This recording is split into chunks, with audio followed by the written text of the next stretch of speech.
Assalamualaikum warahmatullahi wabarakatuh.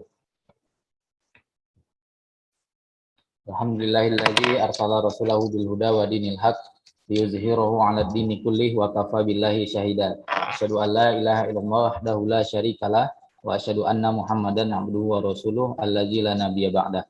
Yang sama-sama kita hormati dan muliakan, sini telah berhadir narasumber kita yaitu Dr. Arwin Juli Rahmadi Butar-Butar MA selaku Kepala OIF UMSU dan sekaligus menjadi narasumber kita pada webinar spesial ini yaitu Special Lecture Sejarah Astronomi Islam.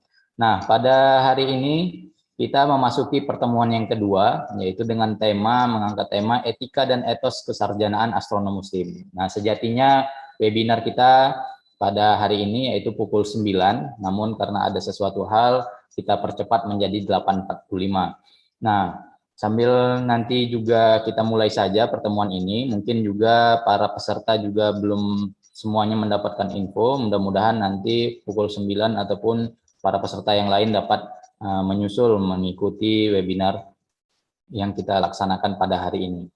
Nah, mungkin sudah tidak sabar ini mendengarkan paparan materi oleh narasumber utama kita yaitu Bapak Dr. Arwin Juli Rahmadi Butar-Butar MA. Nah, untuk memulai acara kita pada hari ini, marilah sama-sama kita berserah diri kepada Allah seraya mengucapkan basmalah. Bismillahirrahmanirrahim. Nah, selanjutnya kita masuk pada acara yang kedua yaitu paparan langsung yang disampaikan oleh Bapak Dr. Arwin Juli Rahmadi Butar-Butar MA. Kepada Bapak Arwin, kami persilahkan dengan segala hormat. Ya, baik, terima kasih. Langsung saya share screen.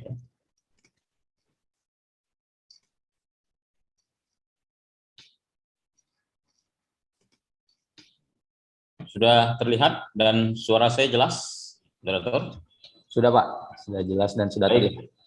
Bismillahirrahmanirrahim. Assalamualaikum warahmatullahi wabarakatuh. Alhamdulillah wassalatu wassalamu ala Rasulillah sallallahu alaihi wasallam wa ala alihi wa sahbihi wa mawalah.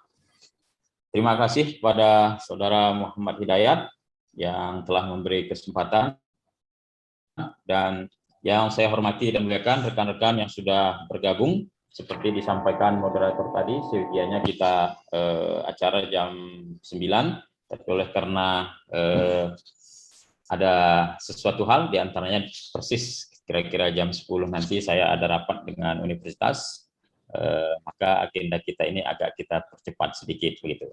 Baik rekan-rekan sekalian, saya langsung saja materi kuliah atau special lecture kedua kita pada hari ini. Saya akan membawa tema yaitu tentang etos kesarjanaan astronom muslim di dunia Islam atau di peradaban Islam. Secara umum materi ini saya sebagaimana tertera di layar.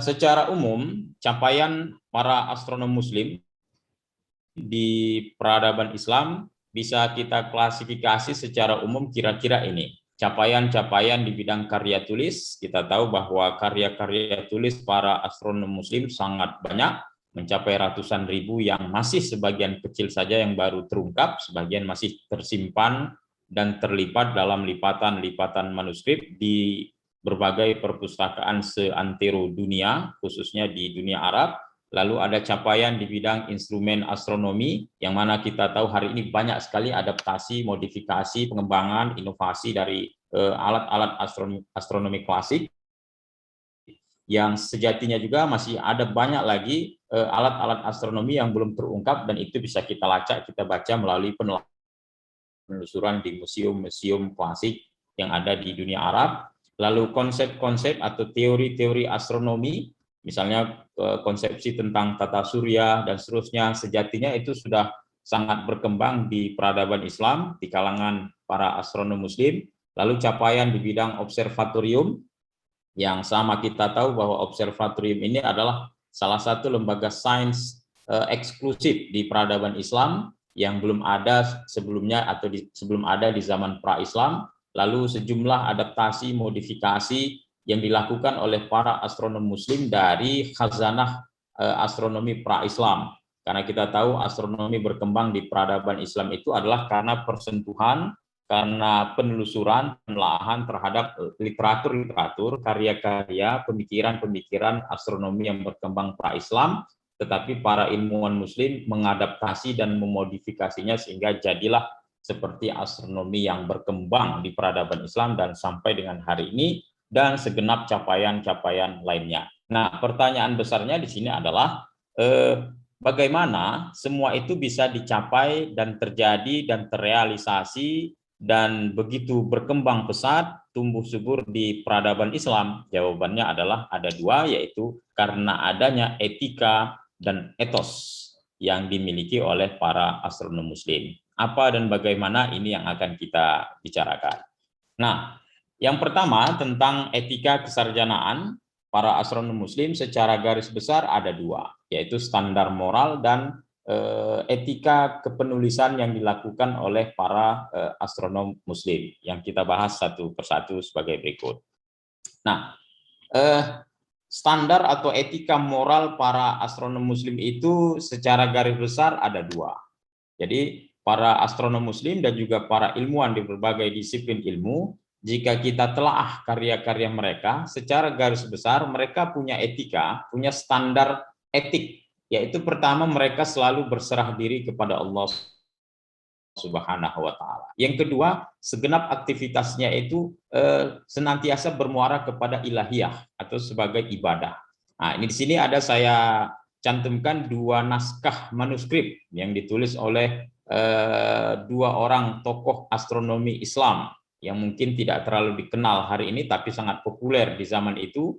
Yang pertama, naskah yang paling atas, naskah berjudul Risalah fi Ma'rifah Wad' Baitul Ibrah ala Jihad al-Arba', yaitu sebuah naskah yang membicarakan tentang kompas atau Baitul Ibrah di peradaban Islam. Konteksnya adalah misalnya ini di redaksi awal beliau menyatakan Alhamdulillahi hamdan asyakirin wa salawatuhu ala Muhammadin wa ala alihi wa sahbihi at-tayyibin, dan seterusnya.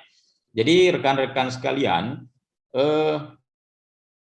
apapun disiplin ilmu yang ditulis oleh para ilmuwan Muslim, terutama para astronom Muslim, semuanya itu pasti dengan redaksi yang seperti ini, selalu berserah diri kepada Allah, begitu. Dalam arti tidak ada yang langsung memulai pada pembahasan, pasti dengan cara ini. Nah, ini ciri moral, ciri etik dari para ilmuwan Muslim di peradaban Islam, khususnya di kalangan astronom. Jadi ini menjadi ciri. Jadi model begini ini bukan hanya buku-buku agama, bukan hanya buku-buku fikih, hadis, tafsir dan seterusnya, tapi disiplin-disiplin ilmu sains eksakta juga selalu mengawali dengan seperti ini. Yang kalau kita kaji lebih jauh lagi, di dalamnya ada latar belakang masalah, ada klasifikasi atau tujuan, pembagian dan seterusnya. Jadi sudah sangat sistematis. Tapi poinnya di sini adalah para astronom Muslim selalu berserah diri terlebih dahulu kepada Allah sebelum ia memulai aktivitasnya, penelitiannya, penulisannya dan lain sebagainya. Yang kedua adalah naskah yang berjudul Ghunyah Al-Fahim wa Tariq ila Hallit Taqwim. Naskah ini berbicara tentang sistematika penanggalan yang berkembang di zaman pra-Islam yang ditulis oleh seorang astronom Muslim yang bernama Ibnul Majdi di abad ke-9 Hijriah atau abad ke-15 Masehi. Ini contohnya saya ambil di redaksi akhir. Itu bisa kita lihat misalkan wa as'aluhu al-ismah wa alaihi fi kulli umur dan seterusnya, wa as'aluhu al-ismah wa taufiq wa nasr wa adamu al-khazlan dan seterusnya. Intinya selalu diawali dengan penyerahan diri kepada Allah dan diakhiri bahwa semoga saja karya ini akan bermanfaat. Selalu juga diakhiri dengan memohon keberkahan terhadap karyanya ini. Jadi ini adalah standar etik dan moral yang dimiliki secara umum oleh para astronom Muslim dan bahkan secara umum para ilmuwan Muslim di peradaban Islam. Jadi senantiasa segenap aktivitas karyanya, penulisan karya-karyanya dan seterusnya itu selalu muaranya itu adalah pada dua hal ini, berserah diri kepada Allah dan semoga amalnya ini, penelitiannya ini menjadi ibadah. Nah, ini yang membedakan secara drastis, secara signifikan antara penelitian dilakukan oleh ilmuwan muslim dengan ilmuwan katakanlah barat hari ini yang nihil dari nilai-nilai religiusitas tersebut begitu. Nah, berikutnya yang kedua dari standar etika para astronom muslim itu adalah mereka punya standar etis dalam kepenulisan atau dalam mereka mengkonstruksi pikiran mereka, ide mereka dalam bentuk karya tulis. Yang pertama adalah mereka punya etika akurasi dalam penulisan karya. Nah, ini adalah sesuatu yang lazim berlaku di zaman itu. Artinya para astronom muslim mereka punya tradisi mengutip pemikiran, karya, tokoh yang ada di zaman itu, di zaman sebelumnya, bahkan terutama di zaman pra-Islam. Tetapi mereka mengutipnya itu secara akurat. Dalam arti mereka lakukan analisis, mereka lakukan improvisasi, bukan mengcopy paste, tapi dilakukan adaptasi dan modifikasi. Sehingga akurasi, keakuratan pengutipan dan kualitas pengutipan itu menjadi standar gitu. Dan ini lazim dilakukan oleh para astronom muslim ketika mereka menulis karya-karya mereka yang pada akhirnya karya-karya itu punya segenap manfaat, maslahat kepada orang-orang atau peneliti-peneliti yang datang sesudahnya.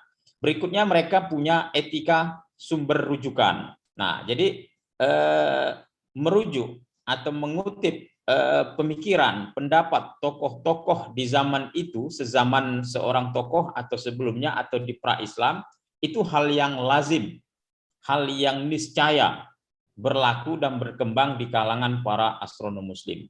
Itu semua dilakukan dalam konstruksi pikiran kekaryaan mereka, itu merupakan bentuk kejujuran, sekaligus bentuk penghormatan, dan sekaligus pertanggungjawaban keilmuan dari apa yang ia tulis. Jadi di sini menjadi wawasan, menjadi kearifan bagi kita hari ini, kita tidak boleh menulis sesuatu yang itu kita kutip tapi tidak kita cantumkan.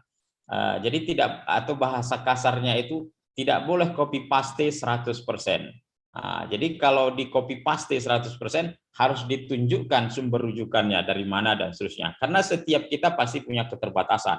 Setiap orang pasti punya kelebihan. Sehingga itu yang perlu didudukkan, perlu diposisikan bahwa kita harus berkolaborasi, kita harus mengutip, kita menukil, tetapi harus menunjukkan kejujuran, penghormatan, dan pertanggungjawaban keilmuan. Hal-hal ini lazim berlaku di kalangan para astronom muslim sebagaimana dalam karya-karya mereka. Lalu catatan kaki. Jadi tradisi penulisan footnote atau catatan kaki sejak 1000 tahun yang lalu di zaman Al-Khwarizmi, Al-Biruni misalnya, itu sudah berlaku.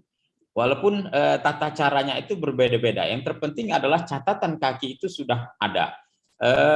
Yang pada awalnya catatan kaki itu berfungsi untuk menjelaskan sesuatu yang tidak berkaitan secara langsung dengan sub pembahasan atau paragraf yang dibicarakan. Dan itu juga berlaku lebih kurang seperti hari ini. Jadi kawan-kawan semua, tradisi catatan kaki atau footnote dalam penulisan karya-karya ilmiah hari ini, itu asal-usulnya, dasar-dasarnya, itu sejatinya sudah dilakukan oleh para ilmuwan muslim, para astronom muslim dalam karya-karya mereka lebih dari 1000 tahun yang silam.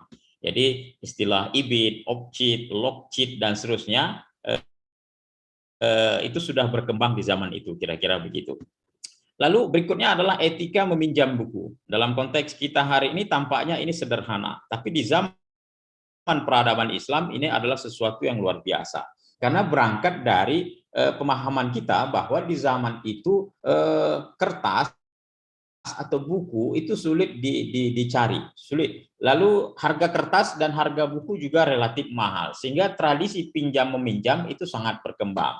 Sehingga dalam hal ini ada aturan, ada etika dalam pinjam meminjam buku di peradaban Islam. Misalnya di sejumlah literatur yang saya baca, misalnya ketika meminjam buku kita harus tepat waktu. Ketika sudah selesai dibaca harus segera dikembalikan. Lalu ketika kita punya uang, kita tidak boleh meminjam, kita harus membeli dengan pemahaman bahwa ada orang lain yang butuh untuk membaca buku itu, sehingga kita tidak boleh meminjamnya ketika kita mampu untuk membelinya dan seterusnya begitu. Jadi Ini mungkin hal yang sederhana hari ini, tetapi di zaman peradaban Islam ini adalah sesuatu yang diatur sedemikian rupa.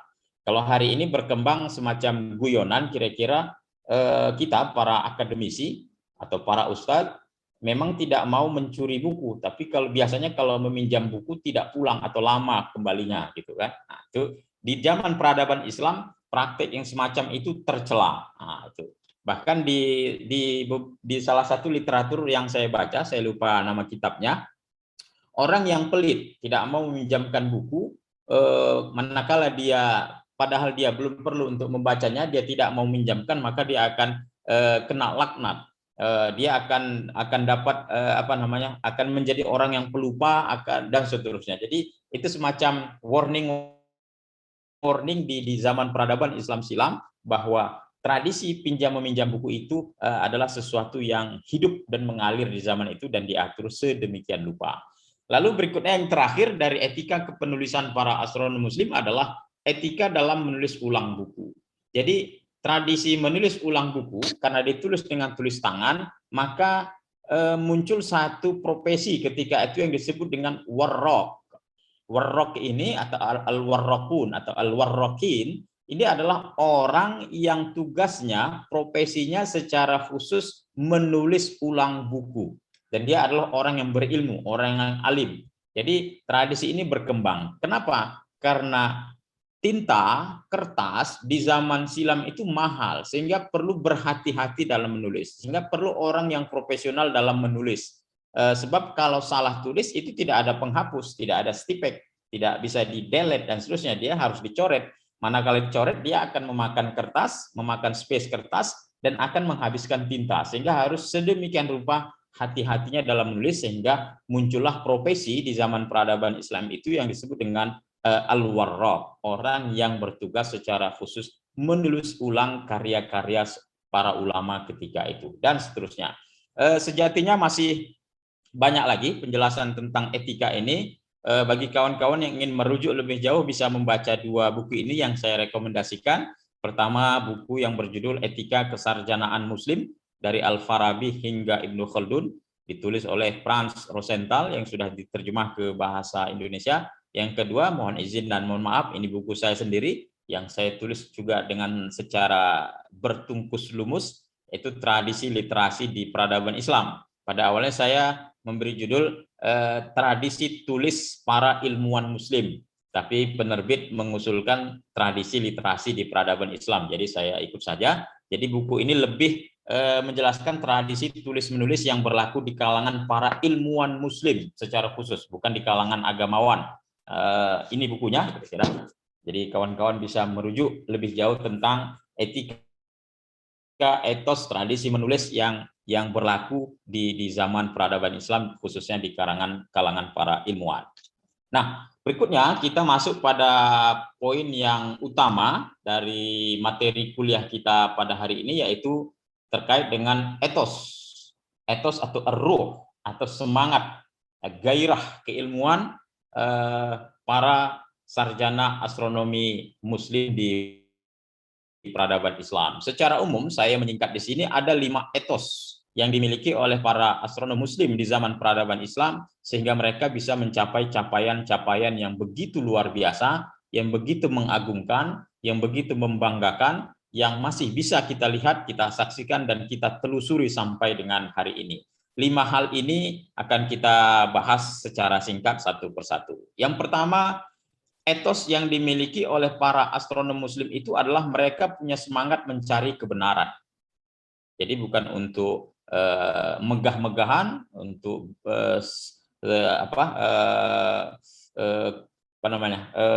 superioritas dan seterusnya, tetapi lebih kepada mencari kebenaran dan orientasinya itu merupakan perintah agama.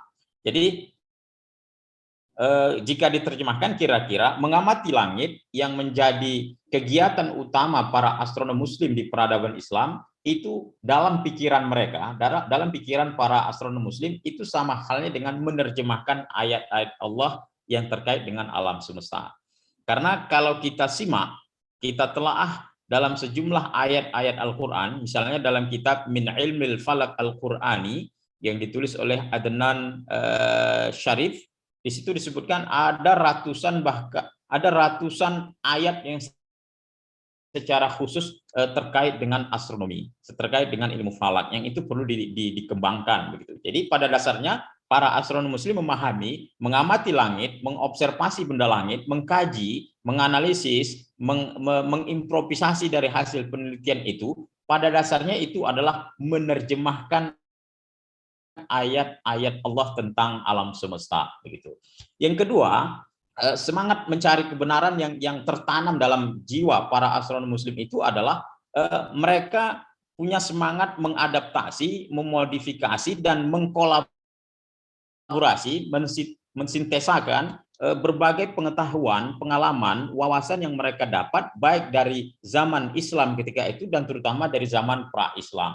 Jadi semangatnya itu adalah mencari kebenaran dan juga perintah agama untuk mencari kebenaran, menuntut ilmu, mengembangkan ilmu pengetahuan dan seterusnya. Jadi itu yang tertanam dalam pikiran, dalam semangat, dalam ruh, dalam etos para astronom muslim silam. Lalu tradisi rihlah atau ekspedisi keilmuan seperti dilakukan oleh Ibnu Battuta, Al-Biruni, Al-Marrakushi misalnya dan seterusnya, dengan mencari literatur, manuskrip tentunya, informasi ilmu yang berguna atau sesuai dengan apa yang mereka akan cari dan kembangkan, itu merupakan hal yang lazim, hal yang biasa.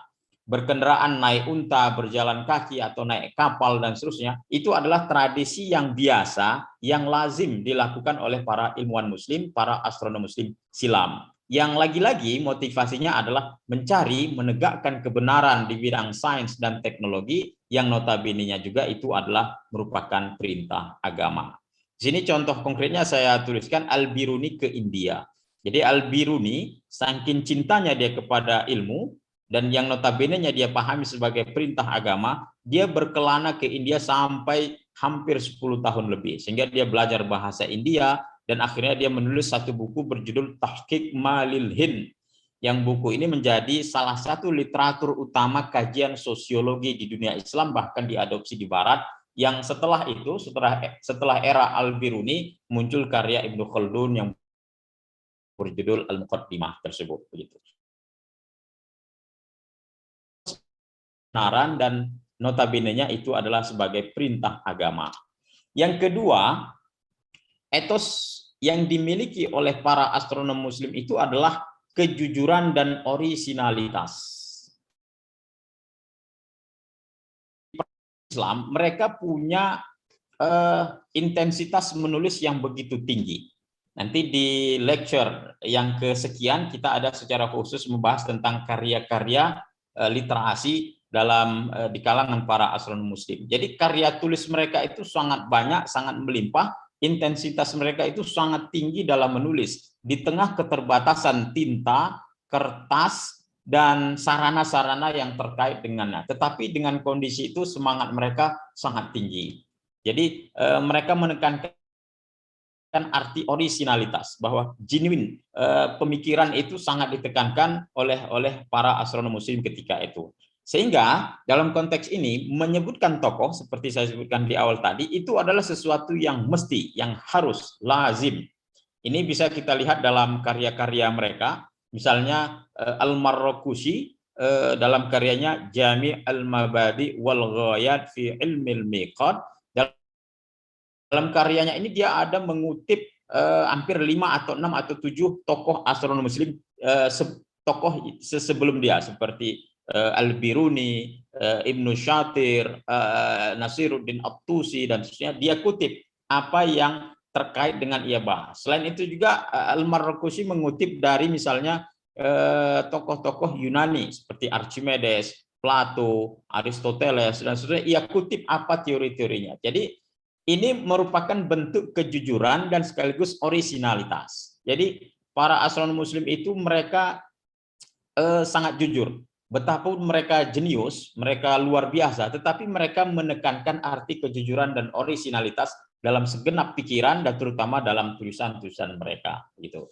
Jadi misalnya Ibnul Majdi dalam karyanya Ghunyatul Fahim wa Thariq ila Hallit Taqwim tadi, dia menyebut banyak tokoh. Nah, sama halnya dengan Al-Marrakushi tadi. Begitu. Lalu berikutnya lagi Ibnu Sina, seorang tokoh yang multi talent, multidisiplin ilmu.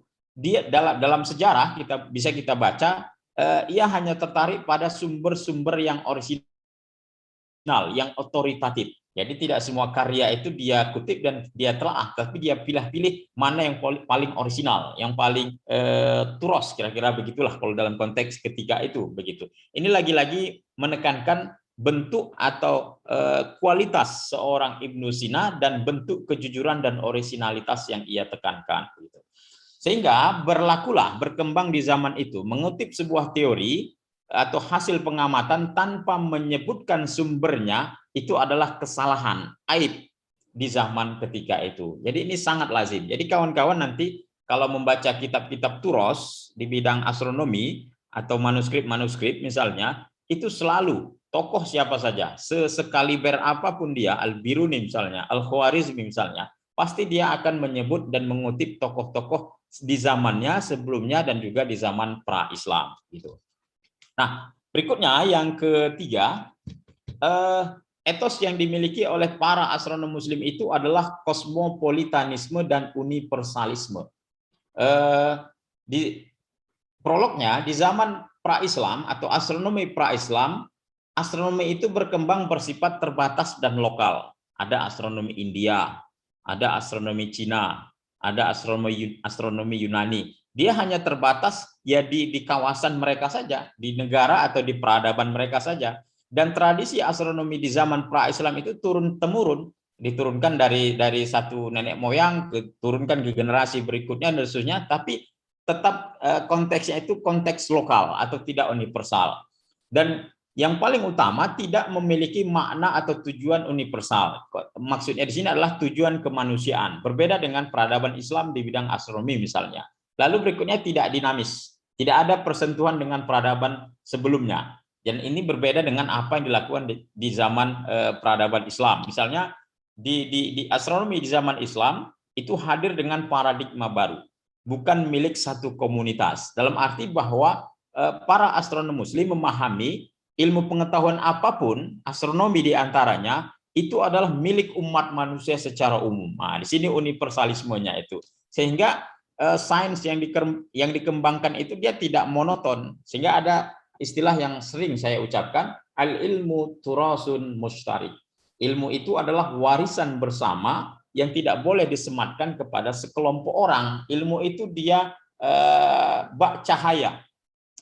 Sehingga cahaya itu bersifat kosmik dan menyemesta, artinya dia harus menyebar atau konkretnya harus disebarkan ke segenap penjuru semesta. Nah, ini karakter keilmuan yang berkembang di peradaban Islam, salah satunya adalah disiplin ilmu astronomi itu sendiri, begitu.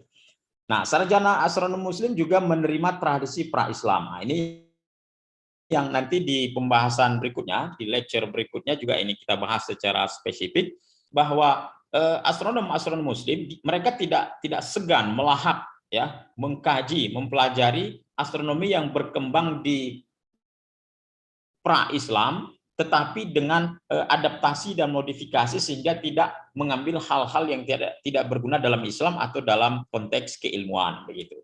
Sehingga dalam hal ini apa yang dilakukan oleh para astronom ini adalah bentuk dari pengejawantahan dari hadis Nabi menyatakan ambillah hikmah itu dari mana saja berasal. Ini poinnya juga adalah belajarlah dari mana saja, belajarlah apa saja selama akidah kita, teologi kita, keyakinan kita tidak berubah. Atau prinsip kemanusiaan kita, nilai-nilai sosial dalam diri kita itu tidak berubah ketika kita belajar apa saja dan belajar kemana saja. Jadi ini menjadi dorongan menuntut ilmu itu ya dicarilah kemana yang paling baik, paling terbaik dan seterusnya. Gitu. Nah berikutnya adalah etos keterbukaan dan apropriasi.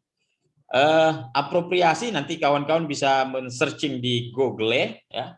Apropriasi itu secara sederhana maknanya adalah semangat jiwa mengambil, mempelajari atau masuk ke dalam sesuatu yang lain, misalkan dalam peradaban lain, bangsa lain, bahkan tradisi orang lain, tetapi kita tidak terlebur dalam tradisi mereka. Yang kita ambil hanya hal-hal yang positif.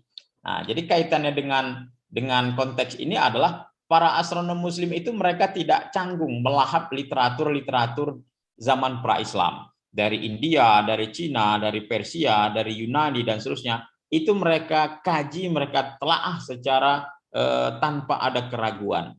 Tetapi mereka tidak lebur, tidak terlena, tidak masuk dalam khazanah atau sesuatu yang tidak cocok dari peradaban Islam. Itulah makanya pondasi akidah, pondasi nilai-nilai universal, pondasi kekuatan mental dan seterusnya itu harus kuat lebih dahulu sebelum kita berinteraksi dengan luar gitu.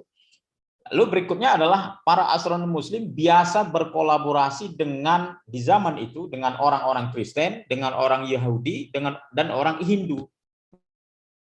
Misalnya di sini ada seorang tokoh Kristen yang bernama Hunain bin Ishaq. Jadi kalau kawan-kawan baca nanti tokoh ini sangat populer, dia sangat banyak menerjemahkan karya-karya astronomi, kedokteran, filsafat dari bahasa Yunani ke dalam bahasa Arab. Padahal dia adalah seorang Nasrani Kristen. Lalu Al-Biruni juga berinteraksi, berkolaborasi dengan orang Hindu ketika berada di India. Lalu ada juga tokoh namanya Musa bin Maimun atau Ibnu Maimun, dia orang Yahudi. Tapi kontribusinya atau ilmuwan Muslim banyak berinteraksi dengan mereka. Jadi astronom Muslim mereka tidak ragu berkolaborasi, berinteraksi, mengembangkan keilmuan dengan orang-orang yang di luar agama Islam. Gitu. Jadi ini bentuk keterbukaan dan apropriasi. Sehingga dengan itu wawasan keilmuan astronomi di peradaban Islam dia terus berkembang karena khazanahnya sangat luas. Lalu dalam segenap proses itu ada proses kreatif, ada adaptasi, ada modifikasi sesuai dengan nilai universal dalam Islam, yaitu pada akhirnya ia akan melahirkan astronomi Islam seperti hari ini. Jadi kawan-kawan sekalian, jika kita menelaah dan membandingkan antara astronomi yang berkembang di peradaban Islam dengan astronomi yang berkembang di India, Persia, Cina, Yunani sebelumnya, itu akan sangat jauh berbeda. Perbedaannya itu adalah karena di peradaban Islam ada proses kreatif, ada adaptasi, ada modifikasi, dan seterusnya. Begitu. Nah, berikutnya semangat apropriasi itu didukung oleh etos kritisisme atau semangat kritik. Jadi tidak semuanya dikutip, tidak semuanya diambil, tapi ada kritik di dalamnya, ada kritisisme di dalamnya sebagai berikut. Jadi tradisi dialog, debat, kritik atau diskusi dan seterusnya itu hal yang lazim berkembang di zaman peradaban Islam. Misalnya Ibnu Sina dan Al-Biruni, ini dua tokoh yang sangat populer. Yang keduanya spesifik di bidang sains dan teknologi. Tapi keduanya itu dalam sejarah pernah tercatat mereka berdebat, berkorespondensi, berbeda pendapat. Misalnya Al-Biruni pernah mengkritisi filsafat peripatetik yang diyakini oleh seorang Ibnu Sina. Sebaliknya, di saat yang lain mereka tercatat juga selalu berkolaborasi, selalu berkorespondensi, selalu bekerjasama terhadap hal-hal atau terhadap keilmuan yang bisa mereka sepakati bersama. Jadi tradisi ini sangat hidup. Hal-hal yang berbeda pendapat mereka berdebat, berdiskusi, tentu dengan argumen, tapi hal-hal yang sependapat mereka akan bekerja sama. Jadi tradisi-tradisi ini hidup di zaman peradaban Islam, khususnya di kalangan para astronom Muslim di peradaban Islam. Lalu di sini saya ambil contoh misalnya Ptolemeus atau bahasa Arabnya Bathlamius.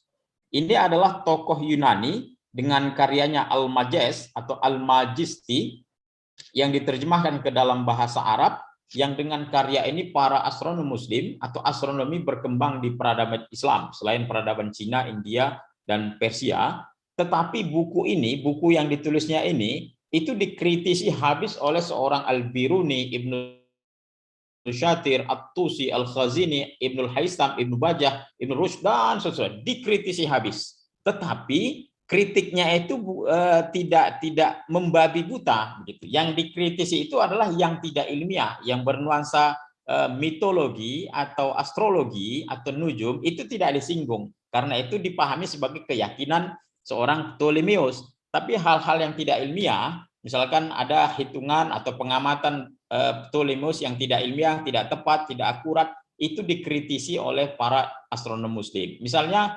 Ibnul Haisam, dia menulis buku yang berjudul Asy-Syukuk ala Bathlamius. Syukuk itu artinya artinya keraguan-keraguan dalam kitab yang ditulis oleh Ptolemeus. Jadi kawan-kawan yang mengerti bahasa Arab ini sangat halus ya.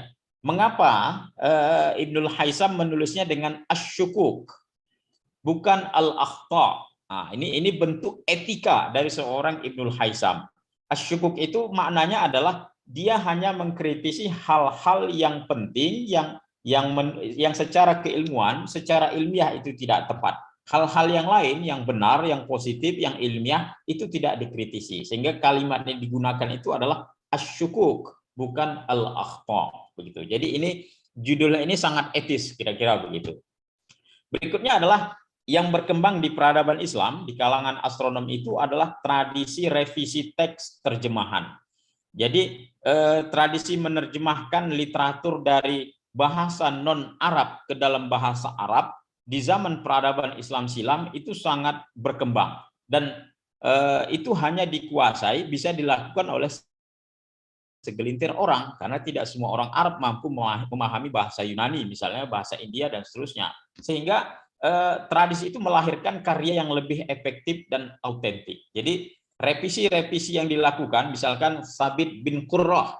Jadi Sabit bin Qurrah itu menerjemahkan teks-teks astronomi dari pra-Islam ke bahasa Arab.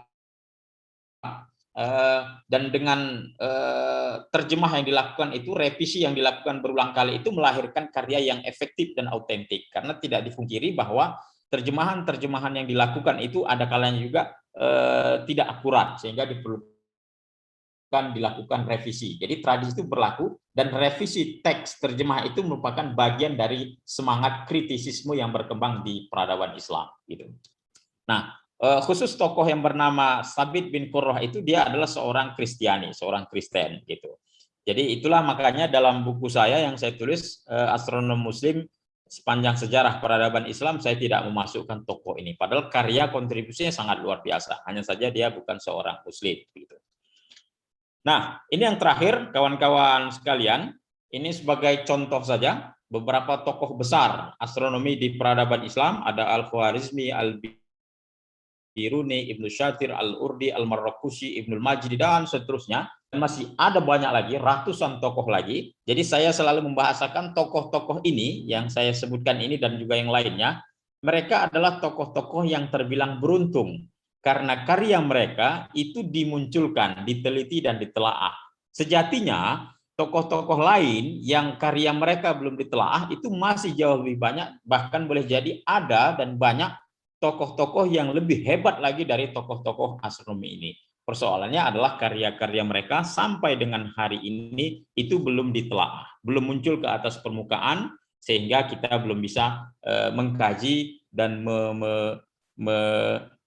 mengembangkan apa konsep mereka yang mereka tulis dalam karya-karya mereka tersebut. Nah, ini hanya sekedar saran bagi kawan-kawan sekalian, jika ingin membaca tokoh-tokoh astronomi di peradaban Islam itu bisa membaca buku yang saya tulis ini, Astronom Muslim Sepanjang Sejarah Peradaban Islam, diterbitkan Suara Muhammadiyah tahun 2020 yang lalu, setebal kira-kira 600 halaman gitu.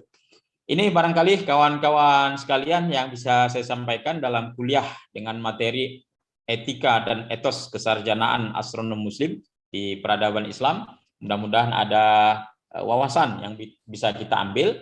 Yang paling utama dari keseluruhannya itu adalah bahwa yang menyebabkan peradaban Islam itu berkembang, tradisi keilmuan astronomi berkembang dengan segenap capaiannya itu adalah karena mereka memiliki etika dan etos yang tinggi dalam mengembangkan keilmuannya, yang itu perlu dan patut dan seyogianya kita tanamkan dalam jiwa, pikiran, perasaan, dan segenap aktivitas kita sehari-hari.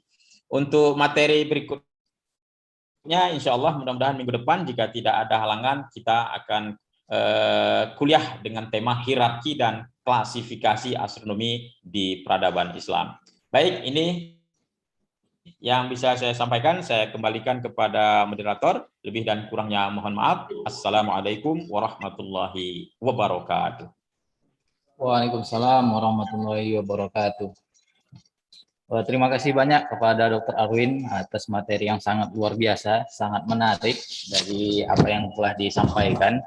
Sampai tadi juga cerita tentang meminjam buku ternyata juga sudah dibahas oleh ilmuwan muslim terdahulu. Nah, ini jadi pengetahuan baru bagi saya juga.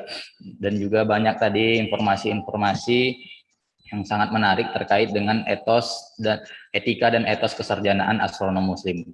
Nah, mungkin di sini saya sebenarnya ada juga pertanyaan, cuman kita terlebih dahulu kan di sini sudah ada pertanyaan dari kolom chat. Di sini di sisa-sisa waktu terakhir kita masuk kepada sesi tanya jawab. Di sini ada pertanyaan pertama dari Ibu Siti Tatmainul Qulub. Mohon izin, saya ingin bertanya, kalau tadi yang dijelaskan adalah etos dari para astronom muslim pada itu, yang ingin saya tanyakan, kalau dilihat etos para astronom muslim saat ini seperti apa menurut Pak Dr. Arwin? Apakah masih mengikuti etos para astronom muslim terdahulu? Yang pertama, yang kemudian yang kedua, ilmu falak menurut saya objek kajiannya kecil, namun Pak Dokter bisa terus aktif menulis puluhan karya di bidang ini. Etos apa dan strategi apa yang menjadi dasar Pak Dokter untuk bisa menghasilkan puluhan karya tersebut? Jazakumullah. Mungkin langsung saja Pak Dr. Arwin, ada dua pertanyaan tadi. Silahkan pada Pak Dr. Arwin untuk menjawab. Ya, baik. Terima kasih. Saya agak sama dari Bu Siti Tatmainul ya. Ini ahli falak juga ini di Indonesia. Ini calon dekan. Mudah-mudahan Bu Siti Tatmainul Qulub. Baik, saya coba jawab, Bu Inul. Yang pertama, kalau dilihat etos para astronom muslim saat ini seperti apa, ya ini mau dijawab jujur atau jujur sekali, Ibu Siti kira-kira?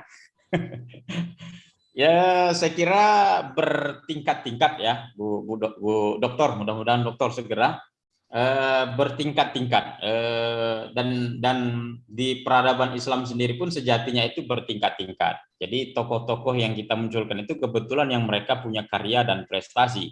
Tentu banyak juga di zaman itu yang juga stagnan begitu. Mereka mencintai ilmu dan seterusnya, tapi stagnan begitu, hanya menikmati, tidak berimprovisasi, tidak mengembangkan. Jadi saya kira untuk saat ini juga seperti itu, bertingkat-tingkat begitu. Jadi itu bergantung lagi-lagi kepada etos yang dimiliki masing-masing, sejauh mana. Jadi etos itu kan kalau bahasanya ruh, semangat, gairah dalam jiwanya itu seperti apa, dan itu terdorong dari situasi atau konteks sosialnya, lingkungannya, motivasinya dan seterusnya. Jadi itu berbeda-beda. Jadi saya tidak bisa menjawab secara spesifik, Bu. Tapi kalau secara umum ya memang harus jujur saya sampaikan. Di minggu yang lalu saya juga sudah menyampaikan, ya kalau dibanding dengan etos di zaman peradaban Islam, tentu sangat-sangat jauh sekali, sangat-sangat jauh sekali. Karena hari ini, terutama kalangan yang mendalami ilmu falak, itu dihadapkan banyak hal yang bukan substansial. Misalnya, saya yakin Bu Siti juga paham itu ya. Di antaranya kita dosen-dosen falak ini atau pengkaji-pengkaji falak ini dihadapkan pada persoalan birokrasi, persoalan administrasi yang itu tidak terkait dengan substansi keilmuan, tapi mau tidak mau harus kita selesaikan. Di antaranya ngurus BKD gitu Bu ya, ngurus pangkat, ngurus ini, rapat dan seterusnya. Itu semua sedikit banyak itu menghambat etos itu. Jadi lagi-lagi kembali kepada masing-masing begitu. Lalu kaitannya tadi dengan secara spesifik kepada saya, ya jawabannya juga sama, Bu. Jadi kalau saya pribadi ya pandai-pandailah kita dalam mengkondisikan waktu, kesempatan dan seterusnya. Tapi yang paling utama tentu adalah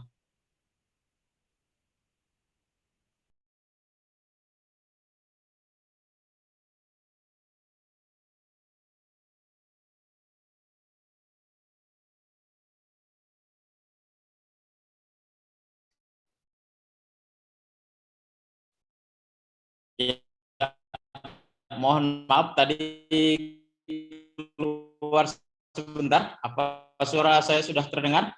Hidayat?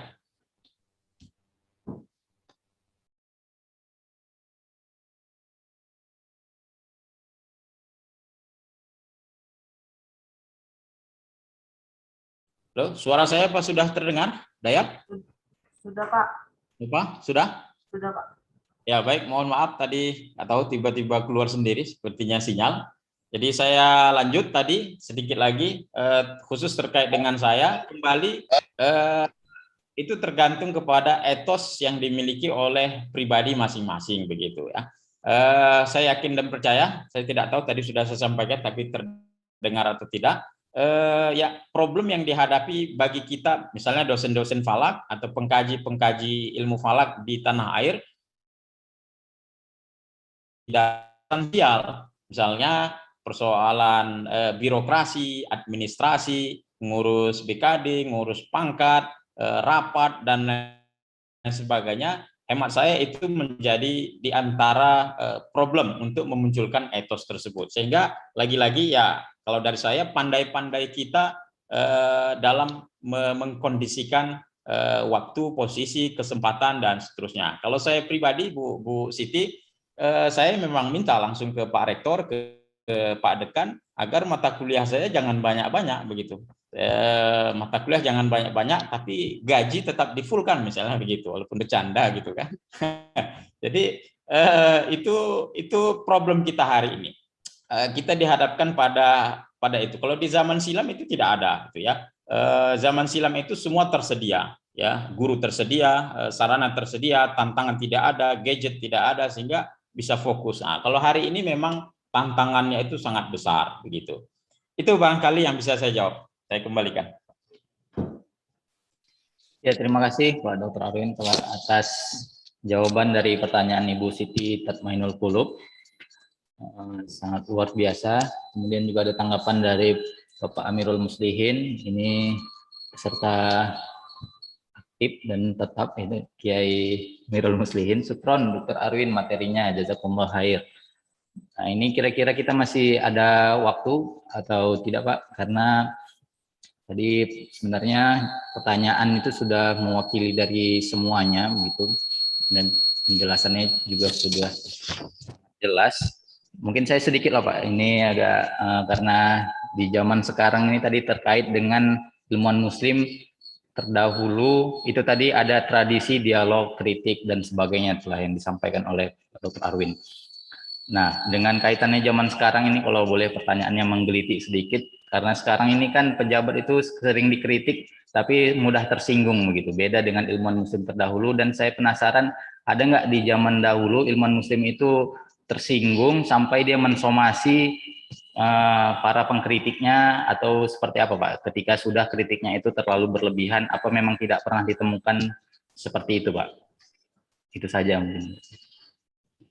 Ya, baik, terima kasih Hidayat.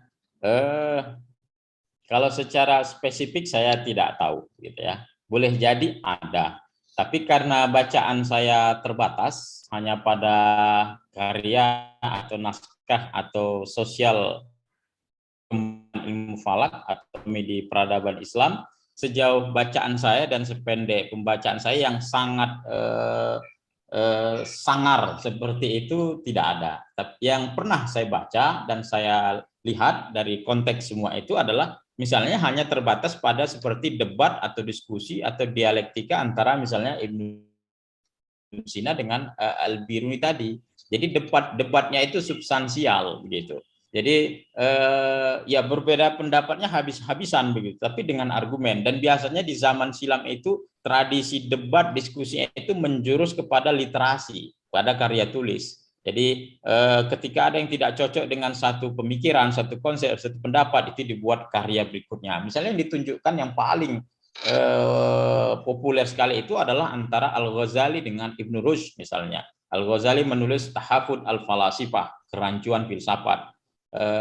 Lalu Ibnu Rushd membantah dengan tahafud al-falasifah, kerancuan dari buku kerancuan filsafat dan sebagainya. Jadi tradisi debat, diskusi, kritik itu yang berkembang yang sejauh yang saya pahami seperti itu. Tapi kalau sampai mensomasi lalu membawa pengacara dan seterusnya, itu saya belum sampai bacaan saya ke situ. Mungkin saja ada, begitu pasti ada dari sekian banyak, dari sekian lama sejarah peradaban Islam itu pasti boleh jadi hal-hal seperti itu ada begitu. Tapi substansi yang terpenting itu menurut saya adalah tradisi-tradisi kritik yang etis seperti ditunjukkan oleh para ilmuwan muslim di peradaban Islam gitu.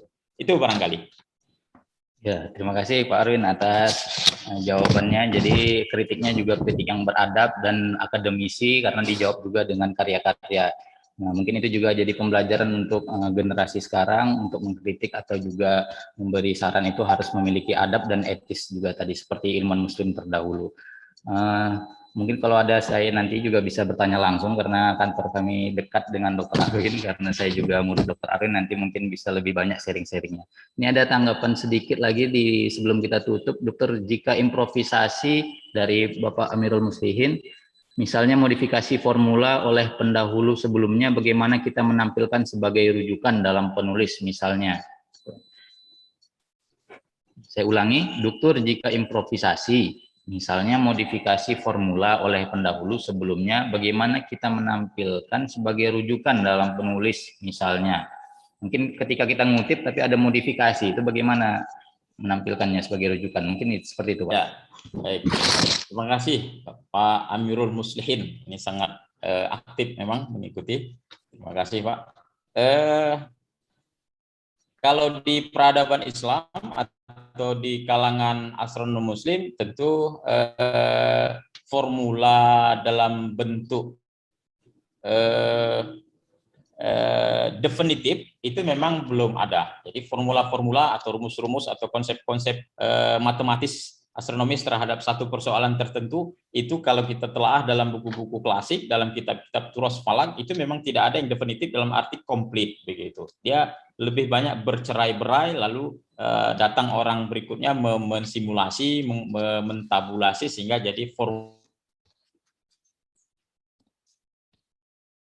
kutipan pengumuman dilakukan oleh para astronom muslim zaman silam itu tidaklah sedetail seperti hari ini, tapi yang terpenting itu sebenarnya waktu itu adalah bahwa ia mengutip konsep itu dari tokoh yang lain. Jadi dalam konteks ini, dalam yang Bapak pertanyakan ini, hemat saya hanya menyebutkan konsep besarnya saja tanpa menyebutkan detailnya, bahwa misalkan ada formula yang dikembangkan oleh seorang tokoh astronom misalnya, Al-Urdi misalnya, ia ahli dalam konsep peredaran matahari, gerak semu planet-planet dan seterusnya. Dia cara mengutipnya itu tentu tidak secara detail bagaimana seorang Al-Urdi menguraikan, tapi konsep besarnya. Jadi dia menjelaskan begini konsep matahari, begini dan begini. Haza ma'aradnahu Al-Urdi fi kitabihnya. Jadi hanya seperti itu. Ini adalah apa yang dikemukakan oleh Al-Urdi dalam karyanya ini. Jadi detailnya tidak. Jadi dengan kutipannya itu lebih banyak. Yang saya perhatikan dalam kitab-kitab falak klasik itu adalah kutipannya itu dengan adaptasi dan modifikasi, dibahasakan sedemikian rupa, tetapi ujungnya atau di awalnya itu dibahasakan ini adalah pemikiran si fulan, dan seterusnya. Jadi mengutipnya secara garis besar saja, Pak Amirul. Itu barangkali. Ya, terima kasih kepada Dr. Arwin dan juga seluruh yang bertanya. Terima kasih sudah hadir pada kegiatan webinar spesial lektor Sejarah Astronomi Islam yang kali ini pertemuan kedua. Mudah-mudahan nanti kita dapat bertemu lagi pada pertemuan-pertemuan berikutnya. Sekali lagi kami mengucapkan ribuan terima kasih. Mohon maaf tidak dapat menyebut satu persatu. Semoga kita semua dalam keadaan sehat. Dengan berakhirnya paparan dari narasumber tadi dan juga sesi tanya jawab, maka berakhir pula acara kita pada pagi hari ini. Terima kasih sekali lagi pada Dr. Arwin atas materi yang luar biasa. Ini merupakan nutrisi keilmuan juga pada pagi hari ini. Semoga kita terus semangat untuk menggali khazanah ilmuwan muslim terdahulu. Marilah kita akhiri dengan mengucapkan hamdalah. Alhamdulillahirabbil alamin. Billahi fisabilil haq fastabiqul khairat. Assalamualaikum warahmatullahi wabarakatuh.